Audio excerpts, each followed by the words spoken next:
Welcome friends, you are watching learning G by Anil sir. दोस्तों, English translation की series में आज का हमारा टॉपिक है प्रेजेंट परफेक्ट टेंस, जो आपके स्क्रीन पर मैंने लिखा हुआ है। ठीक है, प्रेजेंट परफेक्ट टेंस आज हम करेंगे और इससे पहले हमने प्रेजेंट इंडेफिनिट और प्रेजेंट कॉन्टिन्यूस जो है वो करवाए हैं। अगर आपको वो वीडियो आपने अगर नहीं देखी तो प्लीज़ उसको देखिए, लिंक आपको डिस्क्रिप्शन बॉक्स में मिल जाएगा। तो बिना किसी देरी के हम वीडियो शुरू करते हैं, लेकिन प्लीज़ उससे पहले सब्सक्राइब कर दीजिए हमारे चैनल को, बेल आइकन पे प्रेस कर दीजिए फॉर द नोटिफिकेशन, क्योंकि एजुकेशन का भंडार learning G by Anil sir पे मिलता रहता है। तो सबसे पहले हम शुरुआत करते हैं प्रेजेंट डेफिनेट टेंस में, तो उसकी पहचान करेंगे। तो पहचान करने से पहले मैं एक बात बता देता हूँ कि इसमें इस सेंटेंस के अंदर प्रेजेंट में यानी वर्तमान में कोई काम खत्म हो गया है उसके बारे में बात हो रही है, यानी कोई काम खत्म हो गया है। ठीक है, यानी वो हो चुका है वो काम खत्म, इसके बारे में बात करेंगे। और प्रेजेंट में हुआ है वो, ठीक है, वो काम खत्म प्रेजेंट में हुआ है। तो हम कुछ पहचान वाले वर्ड हैं, शब्द हैं, जिससे हम इसकी पहचान कर सकते हैं प्रेजेंट परफेक्ट टेंस की। जैसे कि अगर वाक्य के अंत में अगर आपको दे रखा हो चुका है, यानी आपको चुका है, चुकी है, चुके हैं, चुका हूँ, ये कुछ वर्ड दे दिए जाए। जैसे मैं ना खाना खा चुका हूँ, आप बोल चुके हो, आप लिख चुके हो, आप ये फिल्म देख चुके हो, वह मुझसे मिल चुकी है। इस प्रकार के जो सेंटेंस होते हैं वो प्रेजेंट परफेक्ट में जाते हैं। दूसरा, या फिर वाक्य के अंत में आ, ई, ए आदि की मात्राओं के साथ हा, ही, हे आदि दिया हो। ठीक है, जैसे मैंने खाना खा लिया है, तुम मुझसे मिल लिए हो, तो ये भी आपके सेंटेंस जो होते हैं प्रेजेंट परफेक्ट में चले जाते हैं। आजकल हम चुका है, चुकी वाले वर्ड्स कम यूज़ करते हैं और आ, ई, ए वाले वर्ड ज़्यादा इस्तेमाल करते हैं, बस उसके साथ हा, ही, हे दिया होना चाहिए। ठीक है, तो इसका कुछ एक रूल जो है वो रूल है सब्जेक्ट प्लस हैज़, इसमें हेल्पिंग वर्ब यूज होगी हैज़, और third form of the verb और ऑब्जेक्ट का इस्तेमाल करेंगे। तो सबसे पहले आपको ये बता दूँ कि हैज़ और हैव किसके साथ लगता है, ये याद होना चाहिए। हमने हैज़ और हैव के ऊपर हमने वीडियो बनाई हुई है, अगर आप वो देखना चाहते हैं तो उसका लिंक भी आपको डिस्क्रिप्शन बॉक्स में मिल जाएगा। ठीक है, तो मैं फिर बता देता हूँ। हैज़ जो है he, she, it, any name singular noun के साथ हैज़ का इस्तेमाल करते हैं। ठीक है, ही का मतलब वह है लड़कों के लिए, शी का मतलब वह है लड़कियों के लिए, इट यह है निर्जीव वस्तु, जानवर, मौसम के साथ लगता है, और एनी नेम मतलब कोई एक नाम के साथ हम इसका इस्तेमाल करेंगे। सिंगुलर नाउन मतलब एक वचन, जितनी भी एक वचन वाली चीज़ें हैं उनके साथ हम हैज़ का इस्तेमाल करेंगे प्रेजेंट परफेक्ट टेंस के अंदर। अब I, you, they, we plural noun, इनके साथ हम हैव का इस्तेमाल करेंगे। आई मतलब मैं, यू मतलब तुम, आप, तू, दे का मतलब वे, बहुवचन में हो जाता है, वी मतलब हो जाएगा हम, और प्लूरल नाउन मतलब बहुवचन, इनके साथ हम हैव का प्रयोग करेंगे।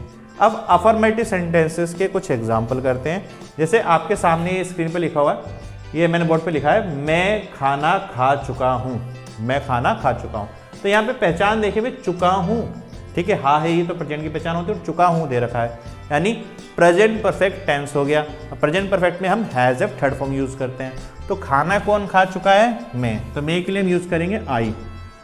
अब आई के साथ कौन सी हेल्पिंग वर्ड यूज होगी भाई, हैव यूज होगी, तो आई हैव। अब खाना वस्तु हो गया, और ये वाला का जो खा चुका हूँ ये एक वर्ब होगी, यानी क्रिया होगी। तो इसके लिए हम फर्स्ट फॉर्म होती है ईट, और इसकी हमने क्या यूज करनी है, थर्ड फॉर्म यूज करनी है। तो eat, ate, eaten, I have eaten the food, full stop. मैं खाना खा चुका हूँ। ठीक है, या तुम खाना खा चुके हो, हाँ मैं खाना खा चुका हूँ। वर्तमान में बात हो रही है, वर्तमान में पूछा तो वर्तमान में बताया गया, तो उसके बारे में बात हो रही है, I have eaten the food. अब ये सेंटेंस है मैंने खाना खा लिया है। अब मैं खाना खा चुका हूँ को मैंने खाना खा लिया है से भी हम लिख सकते हैं। ठीक है, अब इसको हम देखो दो तरीके हैं बोलने के, मैं खाना खा चुका हूँ और मैंने खाना खा लिया है। अब इसको हम कैसे करेंगे, मैंने खाना खा लिया है, तो मैंने के लिए यूज करेंगे आई के साथ फिर से हम हैव हेल्पिंग वर्ब का इस्तेमाल करेंगे। आई हैव क्या खा लिया भाई, खाना इसमें वर्ब है, तो आई हैव ईट की third form eaten the food, full stop. अब यहाँ देखेंगे दोनों की इंग्लिश तो सेम है, बस बोलने के तरीके अलग है। यहाँ पे अगर देखेंगे तो इसमें आ की मात्रा और हे आ गया, जो मैंने बताया ना, आ और हा, ही, है जैसे भी वर्ड हैं उस प्रकार से आ है, ई है, ए है, ऐसे जो वर्ड होते हैं उनके साथ भी हम प्रेजेंट परफेक्ट टेंस के अकॉर्डिंग ही उसको ट्रांसलेट करेंगे। मैंने खाना खा लिया है, ठीक है। और आप अगला सेंटेंस है हमारा, आपने पाठ पढ़ लिया है, ठीक है। आपने पाठ पढ़ लिया है, ठीक है। तो आपने के लिए हम यूज करेंगे यू के साथ हम फिर यूज करेंगे हैव, ठीक है। थर्ड फॉर्म है पढ़ना, पढ़ने के लिए होते हैं रीड की थर्ड फॉर्म सेम है,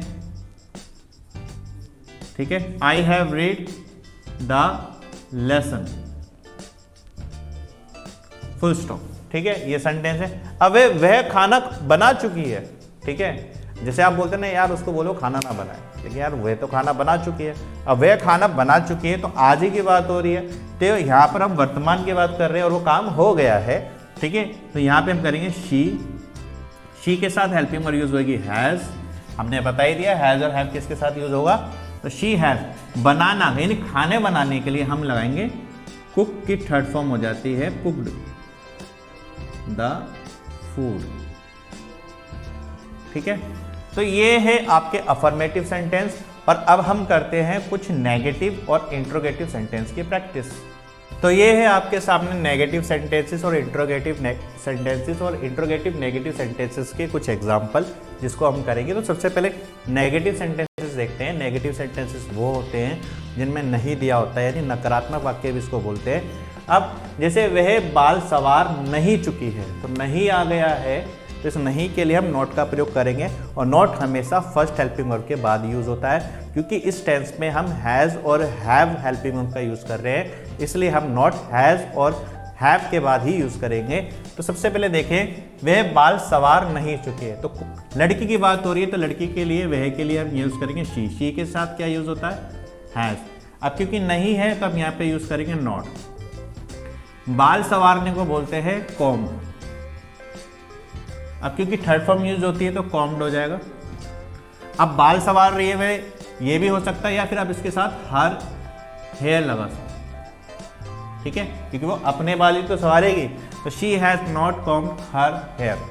अब मैं कभी असफल नहीं हुआ हूं, अब इसमें देखो कभी नहीं यूज हो रहा है, तो कभी नहीं के लिए हम नेवर का यूज करते हैं, और जब नेवर यूज होता है तब नॉट यूज नहीं होता है। तो मे के लिए यूज होता है आई के साथ यूज करेंगे हैव, नेवर। अब नेवर भी आपके साथ जो है वो नेवर जो है वो फर्स्ट हेल्पिंग वर्ब के बाद ही यूज होगा।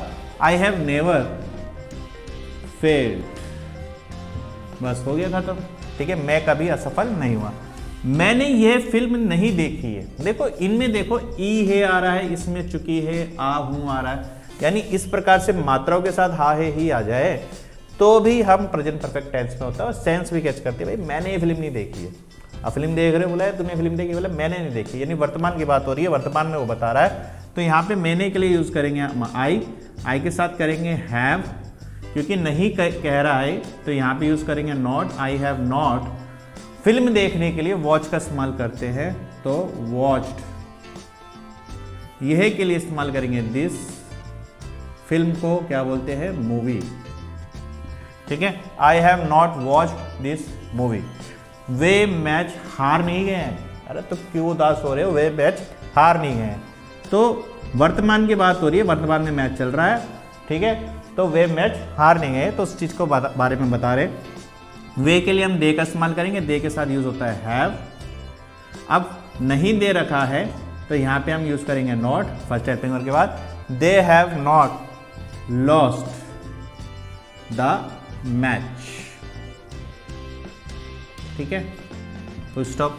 तो ये नेगेटिव सेंटेंसेस थे। अब एक झलक और देख लेते हैं इंट्रोगेटिव और इंट्रोगेटिव नेगेटिव सेंटेंस। तो इंट्रोगेटिव सेंटेंस होते हैं वो है प्रश्नवाचक वाक्य की वाली। अब प्रश्नवाचक वाक्य में इसमें क्या आगे दिया होता है, अब क्या के लिए हम क्या लगाएंगे, तो क्या के लिए हम हेल्पिंग वर्ब को आगे ले जाते हैं, और वो मीनिंग आपकी एज ए हेल्पिंग वर्ब भी करती है और क्या की मीनिंग भी सेंस करती है। तो क्या तुम उससे मिले हो, अब इसके जो जवाब होते हैं ना वो हाँ या ना में होते हैं। क्या तुम उससे मिले हो, हाँ, क्या तुम उससे मिले, नहीं, यानी इसी चीज में जवाब होते हैं, पर्टिकुलर आंसर नहीं होता उसका।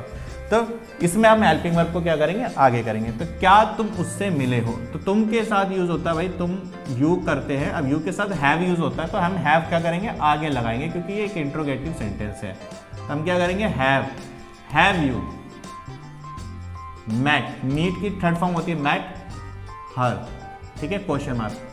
ए ला के पर ए की मात्रा और हो दे रखा है, यानी ए हो, आ ई ए आदि की मात्रा के साथ हा ही हे दे रखा हो तो भी हमारे प्रेजेंट परफेक्ट टेंस होते हैं। अब आप आगे देखेंगे, क्या पिताजी आ गए हैं, क्या पिताजी आ गए, पिताजी क्या, फादर।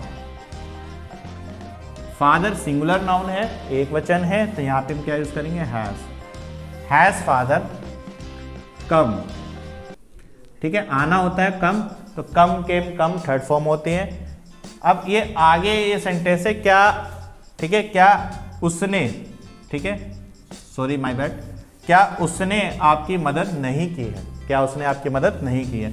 अब उसने थर्ड पर्सन हो गया, लड़का भी हो सकता है लड़की भी हो सकता है। अब यहाँ पे आपके पास चॉइस है कि वो लड़के की बात कर रहे हैं लड़की की बात कर रहे हैं। अगर लड़के की बात कर रहे हैं मदद करने वाला तो ही यूज करेंगे, लड़की की बात कर रहे हैं तो शी यूज करेंगे। मैं यहाँ पर ही यूज कर रहा हूँ, ही के साथ हम यूज कर रहे हैं हैज, ही के साथ हैज हेल्पिंग वर्ड यूज होती है क्योंकि सेंटेंस क्या है तो हम हैज करेंगे, हैज ही।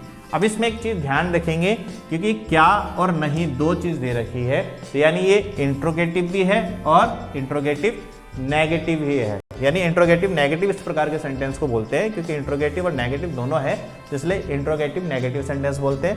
प्रश्नवाचक नकारात्मक वाक्य कम यानी हैज ही। अब नॉट यहाँ यूज करेंगे क्योंकि जो हैज है वो हम आगे ले गए, तो has he not helped you, question mark जरूर लगाएंगे, ठीक है। तो ये थे आपके नेगेटिव सेंटेंसेस, ये थे interrogative and interrogative negative sentences. Video कैसी लगी है कमेंट में जरूर बताइए। और कोई भी क्वेरी, डाउट, कोई भी किसी भी चीज़ में सेंटेंस बनाने में दिक्कत आ रही है तो वो हमें प्लीज़ कमेंट में जरूर पूछिए, हम उसका जवाब आपको जरूर देंगे। और अपने विचार, अपने सुझाव भी हमें कमेंट में दीजिए ताकि हम अपनी वीडियोस को और भी अच्छी तरीके से इसको कर सके, ठीक है। आज हमने प्रेजेंट परफेक्ट टेंस सीखा है, नेक्स्ट हम करेंगे सिंस फॉर कैसे लगाया जाता है, सिंस किसके साथ लगेगा, फॉर किसके साथ लगेगा। तो नोटिफिकेशंस के लिए क्या करना है, सब्सक्राइब करना है और बेल आइकन पे प्रेस करना है। और वीडियो को ज़्यादा से ज़्यादा शेयर कीजिए, लाइक कीजिए, तो सब्सक्राइब कर दीजिए, ठीक है, कमेंट जरूर करिए, ठीक है। आज के लिए बस इतना ही, धन्यवाद।